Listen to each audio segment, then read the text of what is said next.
हाँ जी, क्या हालचाल, कैसे हैं आप सब? होप सो आप सब बढ़िया होंगे। मैं बता दूं, मैं ही बहुत अच्छा हूँ।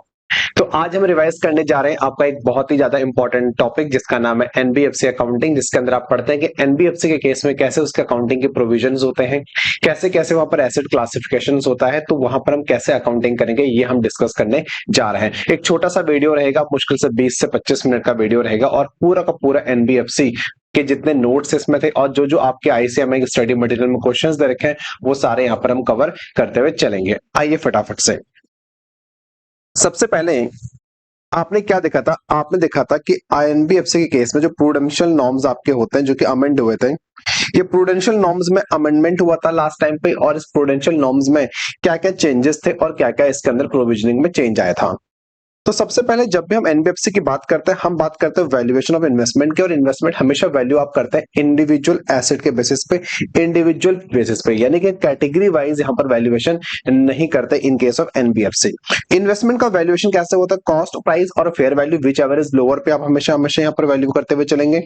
अगर कोई इन्वेस्टमेंट का डिक्लाइन होता है, अगर किसी इन्वेस्टमेंट में डिक्लाइन होता है एनबीएफसी के, तो जो दूसरा इन्वेस्टमेंट है ना जिसमें एप्रिसिएशन हो रहा होगा, वहां से आप उसको एडजस्ट कर सकते हैं इन case of NBFC if the such investment in falls in same category. अगर इस सेम कैटेगरी में फॉल करता है, इन दैट केस अगर एक सेम कैटेगरी का इन्वेस्टमेंट है और एक में अगर एप्रिसिएशन हो रहा है और एक में अगर डिक्लाइन हो रहा है, तो दोनों को हम सेट ऑफ कर सकते हैं। It is allowed. ये हमारे अकाउंटिंग स्टैंडर्ड्स के अंदर और इंडिया से भी अलाउ किया जाता था अगर सेम कैटेगरी में होता था, ठीक है। इसके बाद such decline shall not be adjusted against appreciation outside the category. अगर इन्वेस्टमेंट को आउटसाइड कैटेगरी का है और उसका एप्रिसिएशन है और दूसरी कैटेगरी का डेक्लाइन है, तो उस केस में एडजस्टमेंट नहीं होगा। सिंपल सी बात है। सेम कैटेगरी का इन्वेस्टमेंट है और सेम कैटेगरी के इन्वेस्टमेंट में अगर एक में एप्रिसिएशन एक में डेक्लाइन हो रहा है तो एडजस्ट करो। अगर आउटसाइड कैटेगरी होगा फिर तो यहाँ पर क्या नाम है, सेट ऑफ का तो क्वेश्चन ही अराइज नहीं होता।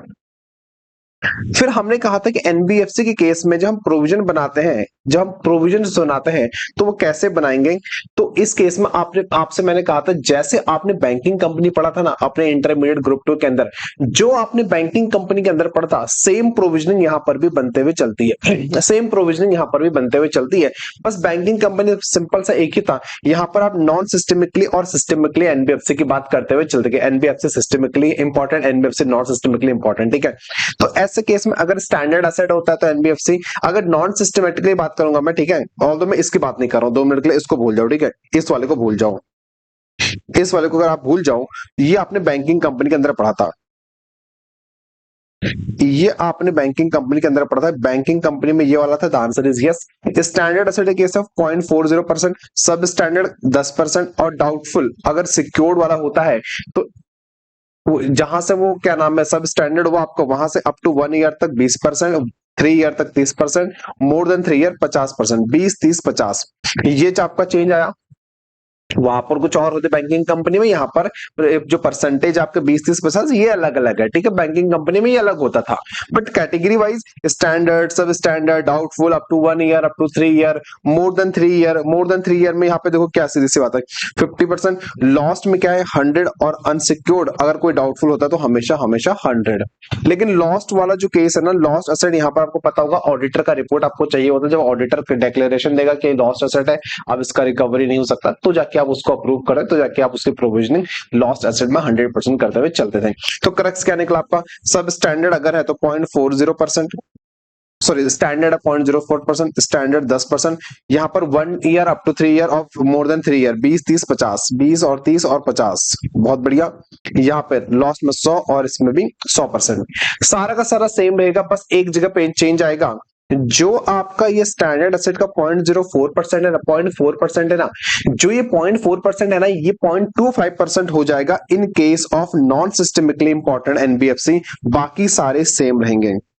ये 0.4% आपका 0.25% हो जाएगा इन case of non systemically important NBFC. बाकी सारी प्रोविजनिंग सेम रहेगी। तो जल्दी बताओ, 0.4%, 10%, 20 30 50, 100 100, ठीक है। 20 30 50 100 100, और 0.4 स्टैंडर्ड के एसेट में केस में ये 0.25 हो जाएगा अगर in non systemically important NBFC हुई तो। स्टैंडर्ड एसेट कब बना? जहां से वो एसेट एनपीए होता है, जहां से वो एनपीए होता है वहां से 3 महीने तक वो अप टू 3 मंथ वो स्टैंडर्ड रहेगा। 3 महीने के बाद 12 महीने तक वो सब स्टैंडर्ड और 12 महीने के बियॉन्ड जाएगा तो फिर वो डाउटफुल बन जाएगा। और डाउटफुल के अंदर दो कैटेगरी आपकी आ जाती है, up to 1 year, up to 3 year. Beyond 3 year अगर वो जा रहा है, ऑडिटर की रिकमेंडेशन आएगी तो जाके ही उसको आप लॉस एसेट डिक्लेयर करोगे। इसके बाद ये तो नॉर्मल एसेट का था आपका, ये नॉर्मल एसेट का था आपका, ठीक है। ये मैंने ऊपर लिखा भी हो कहीं पर, loan and investment company just like a bank, ये इनके लिए था। एक आपके एनबीएफसी होती है जो लीजिंग का काम करती है, लीजिंग और हायर परचेज वाली एनबीएफसी, जो लीजिंग और हायर परचेज का काम करती हैं। तो लीजिंग और हायर परचेज वाले में क्या होता है, लीजिंग और हायर परचेज वाले में क्या होता था आपको पता है। लीजिंग और हायर परचेज वाले केस में आप पहले एक बेसिक प्रोविजन निकालते थे और उस बेसिक प्रोविजन में आप एडिशनल प्रोविजन जोड़ते थे, और जब बेसिक प्लस एडिशनल आप जोड़ते थे तब जाके टोटल प्रोविजन निकलता था इन केस ऑफ एनबीएफसी। देखो ध्यान से, तो बेसिक प्रोविजन और एडिशनल प्रोविजन। सर मैंने कहा हाँ हाँ सर, ये बेसिक प्रोविजन क्या होता था। तो बेसिक प्रोविजन आप निकालते इस प्रकार से। बेसिक प्रोविजन आप कैसे निकालते थे, आप कह रहे थे instalment due but not collected, कौन कौन से वो इंस्टॉलमेंट है जो ड्यू हुए बट जिसका पैसा हमको नहीं मिला। इसमें हम ऐड करेंगे instalment not due not collected without finance charge. वो कौन कौन सी इंस्टॉलमेंट है जो अभी ड्यू नहीं हुई है बट मिलनी थी। माइनस करेंगे net book value of asset. Net book value of asset कैसे निकलता है, जो भी उसका ओरिजिनल कॉस्ट था माइनस करेंगे आज तक का घिसावट, तो आज की वैल्यू निकल जाएगी, तो आज का डब्ल्यूडीवी निकल जाएगा जो आएगा बेसिक प्रोविजन। सर समझ नहीं आया, मैंने कहा बहुत बढ़िया, समझ नालायक को, क्लास तो करी नहीं तुमने तो कहां समझ में आ जाएगा। अब एक बात बताओ, हायर परचेज के अंदर मान लो आपने एक एसेट खरीदा ना आज, इस एसेट में मान लो आपको कुछ इस प्रकार से 20 20 20 20 करके आपको 5 किस्तों में इसका पेमेंट करना था, ठीक है। ब्याज का रेट था 10%, तो यहां पर रहा होगा ओरिजिनल लोन आपका 100, तो पहले साल 100 पर ब्याज लगा होगा मान लो 10 रुपए का, फिर 20 आपने दे दिया, फिर 8 पर ब्याज लगा होगा, 80 पर ब्याज लगा 8 रुपए का, फिर 80 में से 20 चला गया 60, तो उस पर 6 का ब्याज लगा होगा, फिर ये 20 चला गया तो फिर 4 का ब्याज लगा होगा, फिर इस पे 2 का ब्याज लगा होगा, ऐसे ब्याज लगेगा। मैंने कहा हाँ सर, वेरी वेरी गुड। क्या होता है मान लो पहली इंस्टॉलमेंट आ गई, पहली इंस्टॉलमेंट आ गई तो दूसरी भी आ गई, ये तीसरी में वो फेल हो गया, तीसरी में वो फेल हो गया। अब एनबीएफसी अपने घर प्रोविजन कैसे बनाएगी, तो एनबीएफसी कहती जो इंस्टॉलमेंट ड्यू था जो पे नहीं करा, तो ड्यू तो ये था 20 + 6, ये 26 मिलना चाहिए था, तो ये हो जाएगा instalment due but not collected 26, ठीक है। बाकी इंस्टॉलमेंट जो थी विदाउट इंटरेस्ट, यानी 20 + 20 40, ये जोड़ दो, माइनस कर दो, ये आएगा कितना 40 और 20 60 66, माइनस कर दो। अगर वो एसेट 100 की थी ना, तो 2 साल घिसावट लगा होगा, मान लो डेप्रिसिएशन का रेट 20% था, डेप्रिसिएशन 20% का था, तो पहले साल घिसा होगा 20 का, तो बचा 80, फिर 80 फिर 16, तो ये घिसा आपका कितना भी 36 का घिसा, 36 का अगर घिसा तो 40 60 74 नहीं 64, 64 का बुक वैल्यू आएगा, 64 का बुक वैल्यू आएगा, तो कितना बचा मेरे बच्चे 2 बचा, तो 2 will be the basic provision. Oh 2 will be the basic provision. अब इस पे क्वेश्चन अगर आपसे कुछ एडिशनल प्रोविजन बोला होगा कि 10% एडिशनल बनाना है, 2% एडिशनल आपको ऐड ऑन करना है, तो वो आप ऐड करोगे यहाँ पे, तब जाके आ जाएगा total provision in case of NBFC working for leasing और फाइनेंस या डूइंग बिजनेस ऑफ लीजिंग और फाइनेंस, ठीक है। इसके ऊपर एक क्वेश्चन है आईसीएमएआई का, याद रखेगा, इसके ऊपर क्वेश्चन है इंस्टीट्यूट का, उसको देखेंगे हम लोग, इजी है बहुत ही, आराम से हो जाएगा, ठीक है। वो थोड़ा अलग तरीके से करते हैं उनका प्रेजेंटेशन, आपको जानते ही इंस्टीट्यूट है, कुछ भी कर सकता है। इसका एडिशनल प्रोविजन वो कहता है this is created in the net book value of asset, net book value into rate of provision. ये एडिशनल प्रोविजन क्या होगा, देखो इसका रेट यहाँ पर डिफाइंड है। अगर आपका जो लोन है ना, अगर वो लोन ड्यू हो रखा है 12 महीने तक का, तो एडिशनल प्रोविजन कुछ भी नहीं बनेगा, 1 साल के अंदर ही है। लेकिन वो 12 महीने से ऊपर, मतलब 2 साल 12 महीने, 1 साल और 2 साल के बीच वाला हो गया तो 10%, फिर 2 साल और 3 साल के बीच का होगा तो 40, उसके बाद 3 साल और 4 साल के बीच का होगा 70, और 4 साल के ऊपर चलाएगा तो फिर 100%, और 5 साल के ऊपर चलेगा फिर भी 100%, यानी कि ये यहाँ पर एडिशनल प्रोविजन बनते हुए चलेगा। इसके बाद इनकम रिकॉग्निशन की जब बात हुई, याद करो जब आपने ग्रुप 2 के अंदर बैंकिंग कंपनी पढ़ा था मेरे साथ में, आपको पता बैंकिंग कंपनी के केस में दो बच्चे होते थे, एक अच्छे बच्चे और नालायक बच्चे। यानी कि जो अच्छे बच्चे थे उनको हम बोलते परफॉर्मिंग असेट, जो गंदे बच्चे थे उनको हम बोलते नॉन परफॉर्मिंग असेट। सेम चीज यहां पर भी है। इन केस ऑफ एनबीएफसी, अगर कोई जो लोन है आपका वो परफॉर्मिंग असेट है, तो परफॉर्मिंग असेट के बेसिस पे इनकम रिकॉग्नाइज होती है अक्रूवल बेसिस पे। अच्छा बच्चा है, जब ड्यू हो जाएगा मान लेंगे इनकम तो आनी ही आनी है। लेकिन ये गंदा बच्चा है, मतलब विजय माल्या था, एनपीए होगा, मुझे पता है नालायक है तो देना ही मुश्किल है यहां से, तो जब ये दे देगा तभी मानेंगे कि इसने दे दिया, मतलब इनकम हमारी रिकॉग्नाइज तभी करेंगे जब एक्चुअल में मिल जाएगा। तो ऐसे ही यहां पर बोलता है कि परफॉर्मिंग असेट है तो रिकॉग्नाइज करेंगे इनकम को अक्रूवल बेसिस पे, और नॉन परफॉर्मिंग असेट रिकॉग्नाइज करेंगे कैश या एक्चुअल रिसीट बेसिस पे। एनपीए का मतलब क्या होता है, जहां पर इंटरेस्ट और इंस्टॉलमेंट दोनों आपका ओवर ड्यू हो जाता है 3 महीने से ऊपर का। ये 31/3/18 के बाद का अमेंडमेंट था, मतलब अब तो बहुत समय हो गया, पहले ड्यू डेट कुछ और, इसकी डेट कुछ और होती थी, लेकिन 31/3/18 के बाद इसको पैरेलल बैंकिंग कंपनी की तरह ले आएगा, जैसे वहां पर भी 3 महीना था, यहां पर भी 3 महीने ले आए। इसके बाद कॉन्सेप्ट आपका एनबीएफसी के अंदर है capital adequacy ratio. Capital adequacy ratio पे आने से पहले ना मैं आपसे काम करता हूं, क्वेश्चंस करा लेता हूं आपको, ठीक है। कैपिटल एडिक्वेसी के ऊपर मुझे नहीं लगता कोई क्वेश्चन हमारे पास में है, बट ठीक है मैं नोट्स कवर करा दूंगा। उससे पहले कुछ क्वेश्चंस हम लोग कर ले एनबीएफसी के प्रोविजनिंग वाले। आइए फटाफट से मेरे साथ देखो, फटाफट से क्वेश्चन नंबर 1। क्वेश्चन नंबर 1 क्या कहता है, क्वेश्चन नंबर 1 कहता है आपसे, while closing the books of accounts on 31 March and NBFC its advances classified as follows.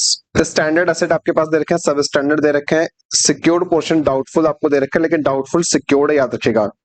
Doubtful secured up to 1 year 160, up to 3 year 70, और मोर देन 3 ईयर आपका 20 sorry. Unsecured portion आपका doubtful का 87 और loss asset 24। तो ये तो सीधे सीधे 100% चलाएगा। एक मिनट रुको, ठीक है, और जो आ जाओ, ये सीधे सीधे 100, ये भी सीधे सीधे 100, ये 0.4% चलाएगा, सब स्टैंडर्ड 10%, और ये 30 20 50, 20 30 और 50, ठीक है। तो आ जाओ फटाफट से यहाँ पे 20 30 50, तो 0.4% इसका बन गया, 10% इसका बन गया, 20 30 और 50, और ये दोनों 100 और 100, टोटल प्रोविजन आपका ये आ जाएगा, ठीक है।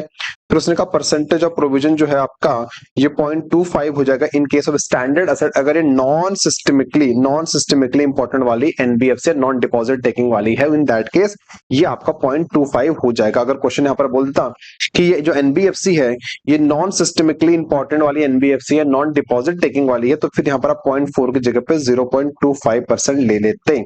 ऐसा इस क्वेश्चन में नहीं था, मतलब नॉर्मल एनबीएफसी, तो कोई दिक्कत नहीं है, ठीक है, done.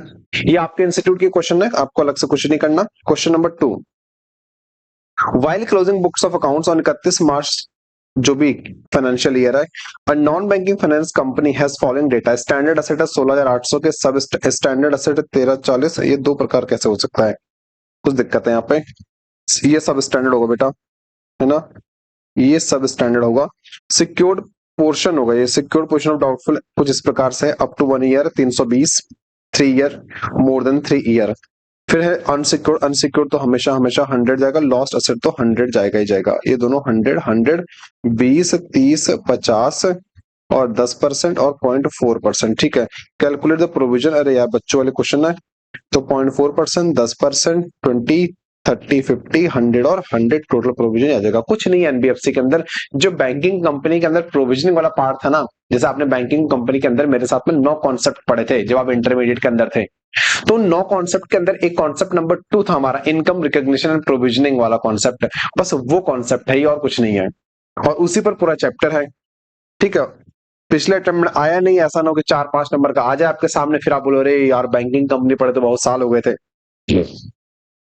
While closing the books of accounts on 31 March, NBFC and its advances classified as follows: standard asset 10,000, सब स्टैंडर्ड 1,000, सिक्योर्ड पोजीशन आपको दे रखा है सेम 0.4%, 10%, 20%, 30%, 50, 100 और 100 यहाँ पर आ जाएगा, और प्रोविजन आपका इस प्रकार से 323 यहाँ पर बनते हुए चलेगा। बात खत्म, कुछ था इस चैप्टर में, कुछ नहीं था।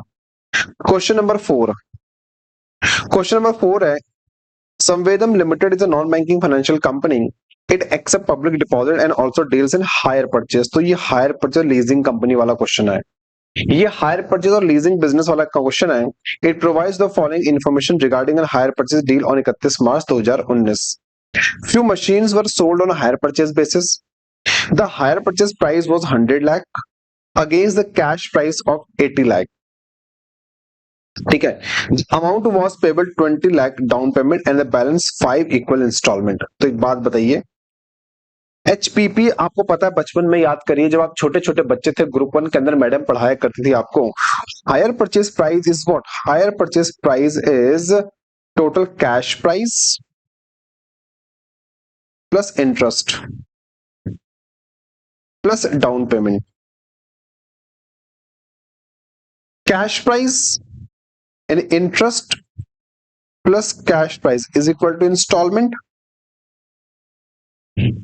and sum of all installment plus down payment is called higher purchase price। ये चीज मुझे कितने की पड़ी, ऐसे पढ़ते हैं हम लोग, यस सर।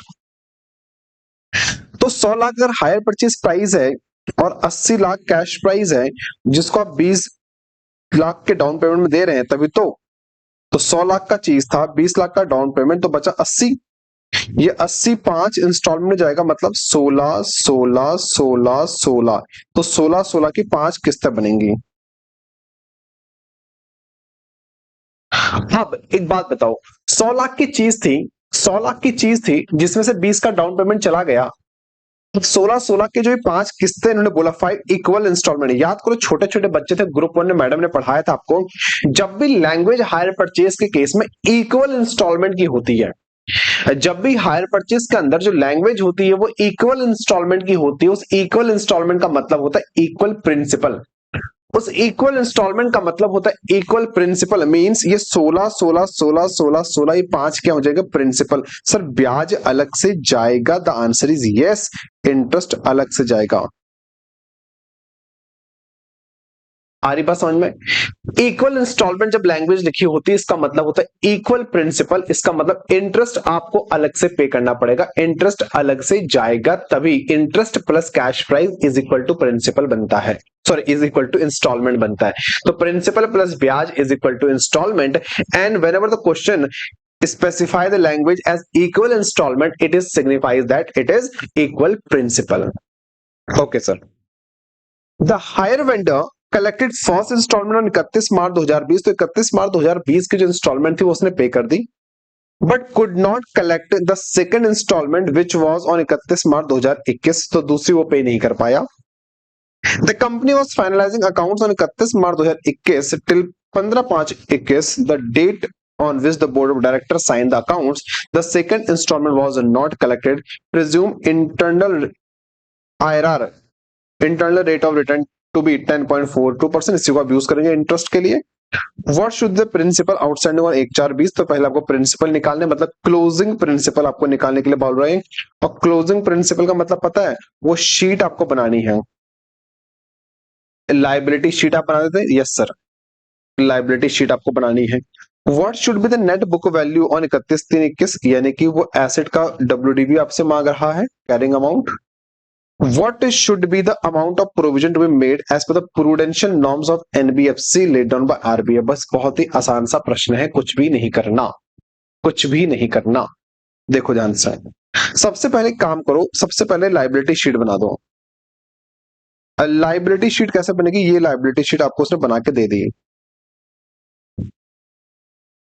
ये लाइबिलिटी शीट आपको बना के दे दी। इस लाइबिलिटी शीट में क्या है, देखो ध्यान से, यहां पर आपका आउटस्टैंडिंग कितना था, 100 था, 100 में से 20 का डाउन पेमेंट हो गया, तो आउटस्टैंडिंग कितना बचा, 80। आउटस्टैंडिंग बचा 80। इस 80 के ऊपर ब्याज लगेगा 10 पॉइंट कुछ के भाव से। इस 80 के ऊपर ब्याज लगता नहीं है, 80। ओके ओके ओके ओके, ठीक है। तो काम करो फटाफट से, इधर आ जाओ। इनकी जो लैंग्वेज है बेटा वो बहुत ही बेकार है, और इनकी लैंग्वेज अगर आप समझ जाओ तो बहुत ही बढ़िया हो जाएगा। हायर परचेज प्राइस क्या होता है मैं आपको बताऊं। सबसे पहले होता है cash price plus interest. Cash price plus interest ये बनता है आपका इंस्टॉलमेंट, ठीक है। और sum of all instalment plus down payment, ये बनता है आपका हायर परचेज प्राइस। ठीक है, आप हायर परचेज पढ़ के आ रखे थे, आप एएस 19 पढ़ के आ रखे थे। जब भी क्वेश्चन में लैंग्वेज हमेशा ये लिखी होती है इक्वल इंस्टॉलमेंट, जब भी लैंग्वेज इस प्रकार की लिखी होती है इक्वल इंस्टॉलमेंट, इस इक्वल इंस्टॉलमेंट का मतलब होता है इक्वल प्रिंसिपल।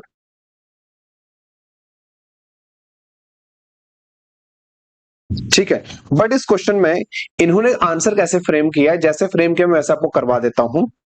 इन्होंने कहा 100 रुपए जो है वो हायर परचेज प्राइस है। ठीक है, जिसमें से उसने कहा कि 20 रुपए का डाउन पेमेंट है, सॉरी, ये बोला कि हायर परचेज प्राइस 100 रुपए है, मतलब ये 100 कैसा आया होगा, ये down payment plus cash price plus all interest. ठीक है, इन्हें आप क्रक्स निकाल सकते हो, कैश प्राइस प्लस इंटरेस्ट, यानी कि ये ऑल इंस्टॉलमेंट को आप जोड़ोगे प्लस डाउन पेमेंट, तो ये आपका हायर परचेज प्राइस आ जाएगा। ठीक है, अब देखो हुआ क्या, वो कहता है कैश प्राइस जो है वो 80 रुपए है, जिसमें से डाउन पेमेंट हमने आज कर दिया 20 रुपए का, तो रिमेनिंग बचा 60 रुपए, रिमेनिंग बचा 60 रुपए। अब वो कहता है कि जो ये है ना, ये 5 इक्वल इंस्टॉलमेंट जाएगा, ध्यान से मेरी बात समझना। अब अगर 60 जो है ये 5 इक्वल इंस्टॉलमेंट में जाएगा,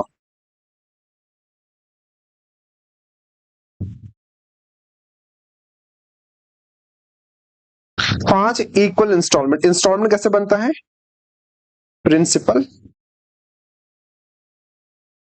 प्लस ब्याज इज इक्वल टू इंस्टॉलमेंट।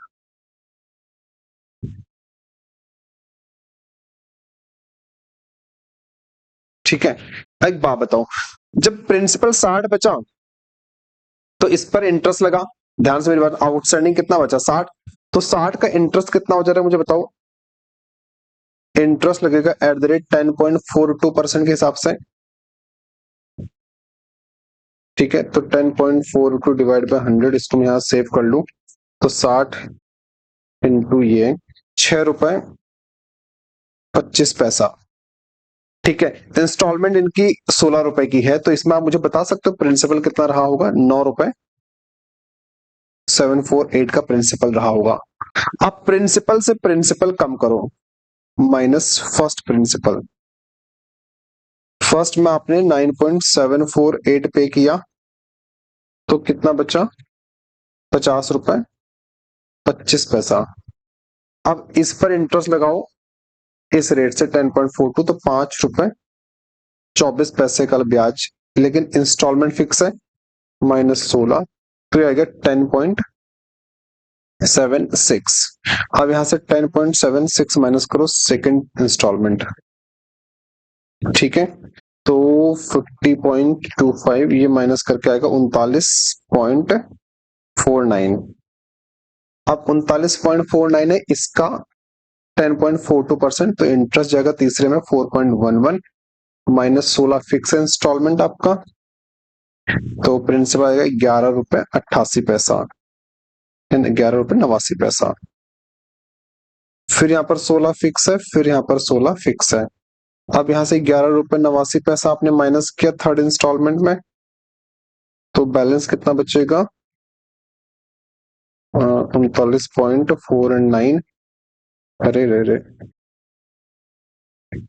39.49, ये बचेगा 27.460। ठीक है, अब 27.60 पे इंटरेस्ट लगाइए, ये आएगा 2 रुपए 87 88 पैसा, 2 रुपए 88 माइनस करो 16 रुपए, ये आएगा 13 रुपए 12 पैसा, तो यहाँ पर 13 रुपए 12 पैसा गया एज ए प्रिंसिपल फोर्थ में। तो रिमेनिंग कितना बचेगा, 27 रुपए 60, ये आएगा 14 रुपए 47 पैसा, तो यहाँ से फिफ्थ में यही पे हो जाएगा 14 रुपए 47 पैसा, और ये पूरा का पूरा जीरो हो जाएगा, निल। और 14 रुपए 47 पैसे में इंटरेस्ट कितना जाएगा, 1 रुपए 51 पैसा, और 16, तो ये आएगा 14 रुपए 49। राउंडिंग ऑफ एरर है बेटा, उसको आप राउंड ऑफ कर लेना, कोई दिक्कत नहीं है। ठीक है, अब एक बात बताओ, ये है इनका तरीका, यानी जो क्वेश्चन उन्होंने बोला उस क्वेश्चन के अकॉर्डिंग ये इनका आंसर बनता है, ठीक है, ऐसे करना है आपको। अब उन्होंने टेबल तो बना दी उल्टी सीधी, मैं कुछ नहीं कर सकता उसमें। आप देखो ध्यान से, उसने कहा आपसे कि जो पहली किस्त है ये पे हो गई, ये पे हो गई, इसके बाद ये वाली जो थी ये ड्यू तो हुई बट नॉट पेड, ठीक है, ये तो पेड है, इसमें तो कोई दिक्कत ही नहीं मुझे, जो पेड है इसमें मुझे कोई दिक्कत नहीं है। ये ड्यू हुई बट नॉट पेड, ये जो बाकी हैं, ये जो बाकी हैं ये नॉट ड्यू हैं, नॉट येट ड्यू, और इनका प्रिंसिपल ये है, नॉट येट ड्यू का प्रिंसिपल। तो नॉट येट ड्यू में आप सिर्फ प्रिंसिपल लेते हो, याद रखना।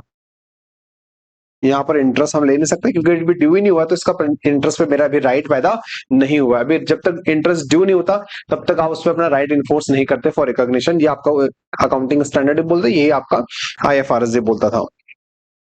अच्छा, अब एक बात बताइए, प्रोविजन कैसे बनेगा? प्रोविजन कैसे बनेगा, सबसे पहली बात है, आपको क्या चाहिए, आपको चाहिए calculation of provision.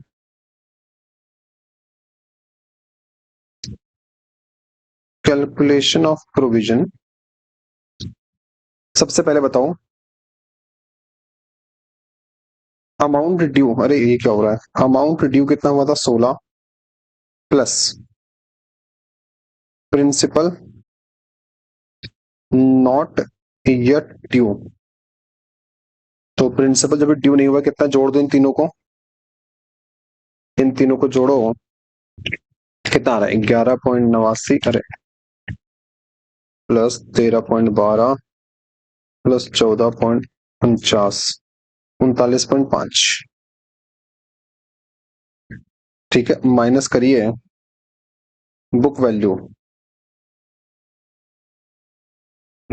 Of asset. तो एसेट की बुक वैल्यू, एसेट थी कितने की, एसेट की कॉस्ट ऑफ एसेट, इसके लिए नोट बना लो, नोट नंबर 1, इस नोट नंबर 1 को यहाँ पे दिखा दो, कॉस्ट ऑफ एसेट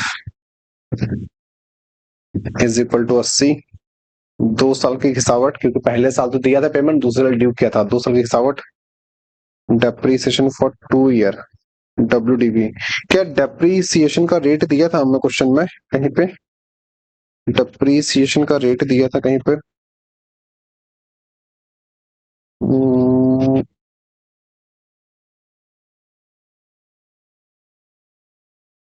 एरर दे रखा था,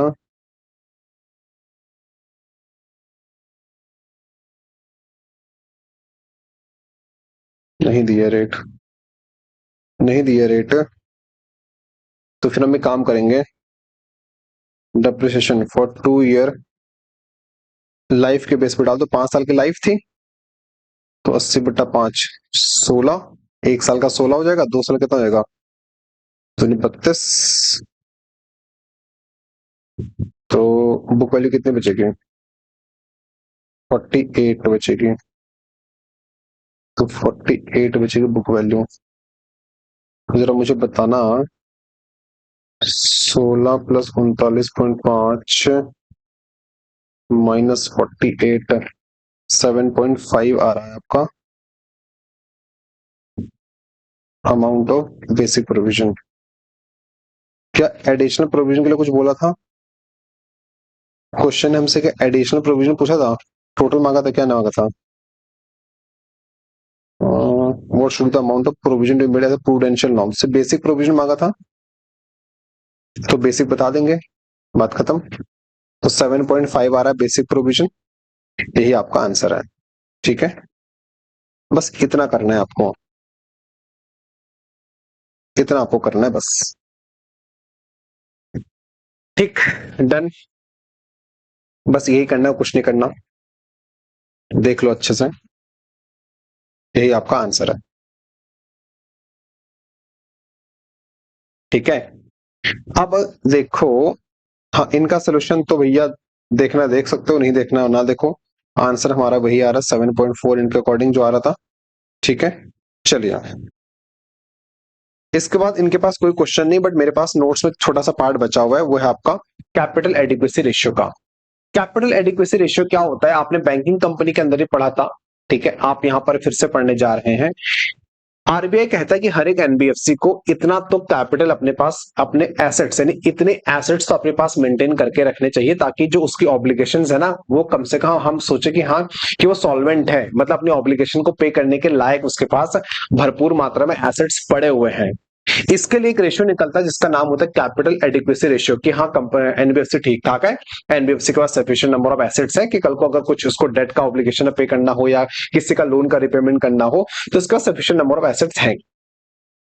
इस कैपिटल एडिक्वेसी रेशियो के लिए क्या होता है कि आपके पास मिनिमम 15% का लिमिट होता है कि हर एक एनबीएफसी को कम से कम 15% का कैपिटल एडिक्वेसी रेशियो मेंटेन करना होता है।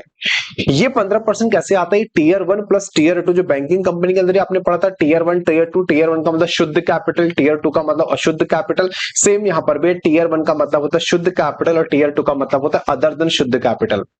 तो tier one capital plus tier two capital, इन दोनों को अगर आप जोड़ो तो ये 15% आना चाहिए। जिसमें से आपके एनबीएफसी के प्रूडेंशियल नॉर्म्स पता है क्या बोलते हैं, वो कहते हैं कि जो टीयर वन का कैपिटल है ना, वो टीयर वन का कैपिटल अपने आप में कम से कम 10% होना चाहिए। मतलब टीयर वन मीन्स व्हाट, अपना फंड कम से कम तुम्हारे पास ओन फंड में कम से कम 10% का कैपिटल एडिक्वेसी होना चाहिए।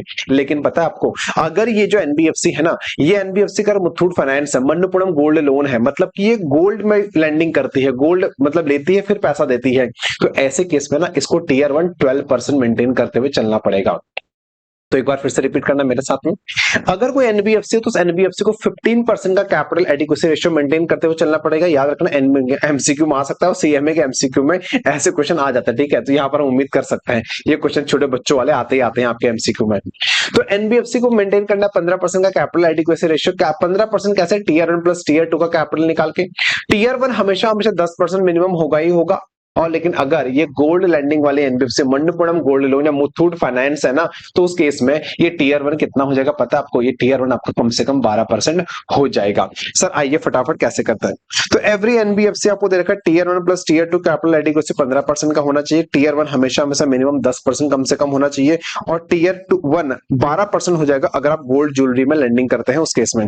कैपिटल एडिक्वेसी रेशियो कैसे निकलता है, capital divide by risk weighted asset into 100। Percentage निकालने के लिए तो कोई भी चीज हो उसको 100 से मल्टीप्लाई करता है यार, इतना बेसिक मैथ्स तो आता ही आपको। Capital means what, tier one का कैपिटल प्लस टीयर टू का कैपिटल। और टीयर वन, जो टीयर टू का कैपिटल है ना, वो टीयर वन की कैपिटल से एक्सीड नहीं कर सकते। फॉर एग्जांपल अगर टीयर वन 10 है, टीयर टू 12 हो रही है, तो हमें टीयर टू को रेस्ट्रिक्ट करना पड़ेगा अप टू टीयर वन का कैपिटल, मतलब 10 पर उसको रोकना पड़ेगा, क्योंकि लॉ कहता है अपना फंड ज्यादा होना चाहिए।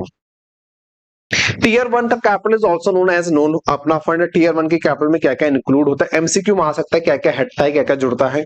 तो equity share capital, compulsory convertible preference share, convertible मतलब कंपलसरी कन्वर्टेबल मतलब एक दिन इक्विटी बन ही जाएंगे, अपने ही हो जाएंगे।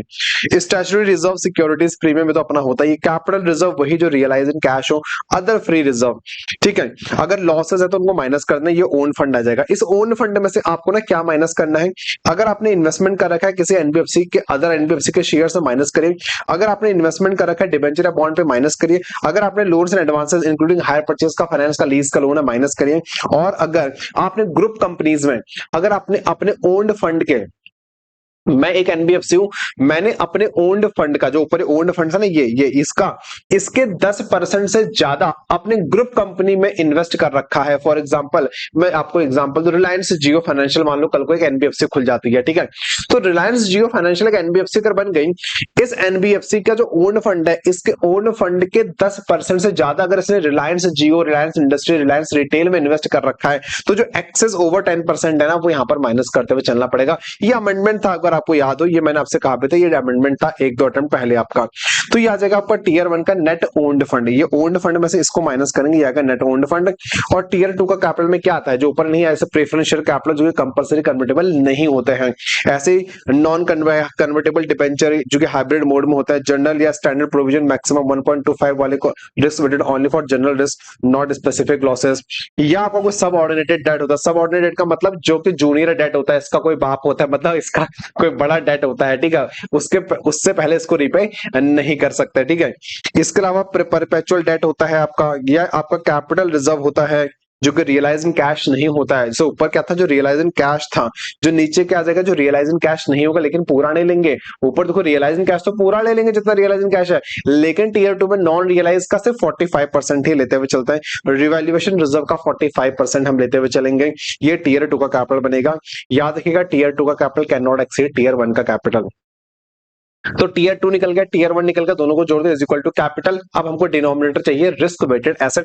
रिस्क वेटेड एसेट का मतलब क्या होता है, जितने एसेट्स है उसमें कितना कितना रिस्क हम अज्यूम करते हैं। जितने एसेट्स है एनबीएफसी के उसमें हम कितना कितना रिस्क अज्यूम करते हैं, उस रिस्क के परसेंटेज से अगर मैं एसेट की वैल्यू को मल्टीप्लाई कर दूंगा तो जो आएगा ना सम, उसको बोलता है रिस्क वेटेड एसेट। तो यहां पर ना आरबीआई ने स्पेसिफाई कर रखा परसेंटेज। ये परसेंटेज याद करना पड़ेगा, बिल्कुल करना पड़ेगा, अगर पास होना है, नहीं होना तो मत करना, ठीक है। जैसे कि ये एक स्लैब है 100% का स्लैब, ये 100% वाले हैं, फिर दो 125 वाले हैं, फिर एक 50 वाला है, दो 20 वाले हैं, बाकी सब 0 वाले। ओ माय गॉड, तो बताओ कितने स्लैब बनेंगे? 100, 125, 50, 20। 50 का एक है, 20 के दो हैं, 125 के दो हैं, 100 के मेरे ख्याल से 4 हैं। 1 2 3 4 5 6, सॉरी 6 है। उसके बाद सब क्या है? 0 अदर, ठीक है। अब देखो ध्यान से, 100 कौन कौन है? अगर फिक्स असेट है आपके पास या कोई करंट असेट है आपके पास, excluding staff loan. Staff loan जो फुल्ली सिक्योर्ड होता है ना, स्टाफ लोन को फुल्ली सिक्योर्ड लोन मानते हुए चलते हैं आप लोग। तो स्टाफ लोन अगर या कोई फुल्ली सिक्योर्ड लोन है, इन दैट केस इन दोनों में हमेशा हमेशा 0% का रिस्क होता है। तो फिक्स असेट या करंट असेट या other investment contingent liability, fix deposit certificate या स्टेट गवर्नमेंट का गारंटी जहां पर 90 दिन से ऊपर का ड्यू हो जाता है, स्टेट गवर्नमेंट का गारंटी जहां पर 90 दिन से ऊपर का ड्यू हो जाता है, तो इन सारे केसेस में 100% का प्रोविजन बनते हुए चलेगा, सॉरी 100% का रिस्क वेट बनते होते चलेगा। यहाँ पर 100% का रिस्क रहता ही रहता है। तो जो भी इनका अमाउंट होगा उसको 100 मल्टीप्लाई करेंगे, ठीक है। इसके बाद अगर कंज्यूमर क्रेडिट होता है या क्रेडिट कार्ड होता है, कंज्यूमर क्रेडिट एक्सपोजर होता है या क्रेडिट कार्ड होता है, ये रिसेंट अमेंडमेंट था 2 अटेम्प्ट पहले, तो यहां पर 125% का रिस्क होता है। इसके अलावा अगर कोई पीपीई या पोस्ट कमर्शियल ऑपरेशन का इंफ्रास्ट्रक्चर प्रोजेक्ट है, पब्लिक प्राइवेट पार्टनरशिप वाला इंफ्रास्ट्रक्चर प्रोजेक्ट है, जहां पर सरकार और प्राइवेट कंपनी मिलकर काम करती है, तो 50% का वहां पर रिस्क होता है पीपीई प्रोजेक्ट में। इसके अलावा अगर स्टेट गवर्नमेंट का गारंटी का लोन था लेकिन 90 दिन से कम का ड्यू था, यानी 20 दिन से ऊपर लेकिन 90 दिन से कम का, अगर 90 दिन से ऊपर तो 100% रिस्क है, 90 दिन से कम का है तो 20% का रिस्क है। इसके अलावा कोई इन्वेस्टमेंट पब्लिक सेक्टर, याद रखिएगा इस पर गलती होती है बच्चे, वो आपको investment in bond private sector bond bank दे देगा। अगर पब्लिक सेक्टर बैंक है तो 20% का रिस्क होते हुए चलेगा, अगर प्राइवेट होगा तो ऊपर आ जाएगा अदर वाले में, ठीक है, 100 में। फिर आपके यहाँ पे फंड अगर कोई क्लेम है सेंट्रल गवर्नमेंट का, डायरेक्ट लोन है सेंट्रल गवर्नमेंट का या सेंट्रल गवर्नमेंट की गारंटी वाली होती है, भाई जहां मोदी जी कह रहे हैं मेरी गारंटी है, तो मोदी की गारंटी में कोई रिस्क होता है क्या? आंसर इज नो, मोदी की गारंटी में कोई भी रिस्क नहीं होता, 0%। इसके बाद अगर अप्रूव्ड सिक्योरिटी है तो 0% का रिस्क रहेगा, और कैश है बैंक तो आपके हाथ में होता है, मेरे सेविंग में, मेरे अकाउंट में, 0% का रिस्क। टीडीएस एडवांस टैक्स ये तो मैंने सरकार को जमा करके रखा है, 0% का रिस्क यहाँ पर होता है। तो 4 स्लैब है आपके पास में, आपको याद रखना पड़ेगा 100%। क्रेडिट कार्ड और क्रेडिट एक्सपोजर तो 125 याद रहेगा। पीपी पब्लिक प्राइवेट पार्टनरशिप 50%, 20% कहां पर था? एक तो अगर स्टेट गवर्नमेंट का गारंटी जो 90 दिन से कम का ड्यू है, मतलब 20 दिन से ऊपर का ड्यू है, और investment in public sector bond है तो वहां पर 20% था। इसके अलावा सब 0, इसके अलावा सीजीवीजी सब 0 होते हुए चलेगा, ठीक है। इसके अलावा अगर क्वेश्चन एग्जाम में आता है तो आप यहां से कर सकते हो। ऐसे इंस्टीट्यूट का कोई क्वेश्चन नहीं स्टडी मटेरियल पे, तो मैं रिवीजन पे नहीं करा रहा हूं, ऑल्दो क्लास के अंदर मैंने आपको 2-4 अपने एग्जांपल बना के करवाए थे। बड़ी रिवीजन क्लास है बेटा, रिवीजन में वही करा सकता जो आपके इंस्टीट्यूट ने दे रखा है, ठीक है। इसके बाद एक छोटा सा नोट आपने दे रखा है, इंफ्रास्ट्रक्चर फाइनेंस कंपनी क्या होती है? वो कंपनी जिनका जो इन्वेस्टमेंट, जिनका जो लैंडिंग होता है ना, जो भी एनबीएफसी जिनका लैंडिंग जो होता है 75% से ऊपर का लैंडिंग वो सिर्फ उन कंपनीज को करते हैं जो इंफ्रास्ट्रक्चर प्रोजेक्ट में इन्वॉल्व, जैसे एलएनटी इंफ्रास्ट्रक्चर प्रोजेक्ट में इन्वॉल्व है, ठीक है, जो रेल बनाती है, ब्रिज बनाती है, मेट्रो बनाती है, हॉस्पिटल बनाती है, ऐसी कंपनीज को मैं लोन देता हूं। मेरा टोटल लोन का 75% से ऊपर का लोन ऐसी कंपनीज को दिया जाता है जो इंफ्रास्ट्रक्चर प्रोजेक्ट में काम करती हैं। इनको बोलता है इंफ्रास्ट्रक्चर फाइनेंस कंपनी, जहां पर मिनिमम आपका जो मिनिमम नेट ओन्ड फंड होना चाहिए वो कितना? 300 करोड़ का होना चाहिए, ठीक है। यहां पर कैपिटल एडिक्वेसी वही 15% का मेंटेन करते हुए चलना पड़ेगा। फिर क्वेश्चन आता है सब ऑर्डिनेटेड डेट किसे बोलते हैं? जूनियर डेट होते हैं, छोटे छोटे मोटे डेट होते हैं जिनके ऊपर ऐसा कोई कोलेटरल बड़ा सिक्योरिटी नहीं होता, जब भी कंपनी लिक्विडेशन में जाती है, जब भी एनबीएफसी बंद होती है, तो इन दैट केस हमेशा जो पहले सुपीरियर डेट होगा, डिबेंचर होल्डर होगा या जो सिक्योर्ड डेट होगा, जिसका मॉर्गेज है, इनको पहले पेमेंट होगा। इस जूनियर सब ऑर्डिनेटेड डेट को उसके बाद रीपेमेंट होता है। वही बात यहाँ पर लिखी गई है। ठीक है, यस सर। सब ऑर्डिनेटेड डेट के ऊपर डिस्काउंटिंग कैसे होती है आपको बता दें। अगर सब ऑर्डिनेटेड डेट होता है, अगर आज इसका मेच्योरिटी आज से, अभी इसका लाइफ 1 साल भी नहीं हुई है, ठीक है, इसका मेच्योरिटी पीरियड अभी बहुत ही मतलब 5 साल बाद है, आज मेच्योरिटी नहीं होने वाली। एक से अब मतलब मेच्योरिटी इसकी अभी होने वाली है, मतलब आज 31 ये 1/4 को मेरा साल शुरू हुआ है, अगले 31 मार्च से पहले इसका मेच्योरिटी है, तो इसको हम 100% पर डिस्काउंट करेंगे। अगर 2 साल के अंदर इसका मेच्योरिटी है तो 80% डिस्काउंट करेंगे, 3 साल के अंदर मेच्योरिटी है तो 60%, 4 साल के अंदर मेच्योरिटी तो 40, और 5 साल के अंदर इसका मेच्योरिटी होता है 4 से 5 20%। एक स्लैब बना हुआ, ठीक है। 0 से 1 ईयर के अंदर मेच्योरिटी है, 12 महीने के अंदर मेच्योरिटी है तो 100% डिस्काउंट करेंगे। अब 12 महीने के बियॉन्ड, फिर 24 महीने के अंदर मेच्योरिटी है तो यहाँ पर इसका 80% होगा। 24 महीने के बियॉन्ड लेकिन 36 महीने के कम होगा तो 60%, 36 के ऊपर चला गया और 48 के कम चला गया तो यहाँ पर आप 40%, और 48 के ऊपर चला गया लेकिन 60 के कम होगा तो फिर यहाँ पर 20% से आप डिस्काउंटिंग करते हुए चलोगे। तो ये था आपका छोटा सा टॉपिक, प्यारा सा टॉपिक एनबीएफसी, जिसमें मैंने आपके साथ पूरे नोट्स कवर करा दिए और आईसीएमए के 4 क्वेश्चन थे आपके इंस्टीट्यूट के स्टडी मटेरियल में, वो चारों क्वेश्चन मैंने आपको यहाँ पे कवर करा दिए और पूरा चैप्टर पर डन डनाडन डन हो जाता है। और अगर भगवान ने चाहा, आप ऊपर वाले ने आपकी सुनी, आपने श्रद्धा से उसकी पूजा करी होगी, तो 5 मार्क्स का क्वेश्चन आपको इस अटेम्प्ट में, 5 मार्क्स का क्वेश्चन आपको इस अटेम्प्ट में देखने को मिल सकता है। ठीक है, प्रेम से बोलेंगे राधे राधे। तो ठीक है, तो यहां तक रिवाइज करिए, अच्छे से मन लगा के पढ़े। 20 से 25 दिन और बचे हुए, बस ये आपका आखिरी टाइम चल रहा है और इस समय थोड़ा सा जो भी आपका सोशल मीडिया हैंडलिंग है, जो भी डिस्ट्रैक्शन के बाकी टूल्स है, उनको छोड़ के बस थोड़ा सा 20-25 दिन अपने आप को पढ़ाई में लग जाइए। इसी के साथ फिर हम लोग मिलेंगे आपके साथ अगले रिवीजन के अंदर। यहां तक जुड़े रहने के लिए बहुत बहुत धन्यवाद। अगर वीडियो पसंद आए, आपको लगता है इस रिवीजन लेक्चर से थोड़ा सा भी आपका भला हो रहा है, तो दोस्तों के साथ शेयर करना मत भूलना, और गलती से पहली बार चैनल में आ चुके हो ना, तो सब्सक्राइब तो करना बनता है। ठीक है, चलिए, धन्यवाद धन्यवाद धन्यवाद।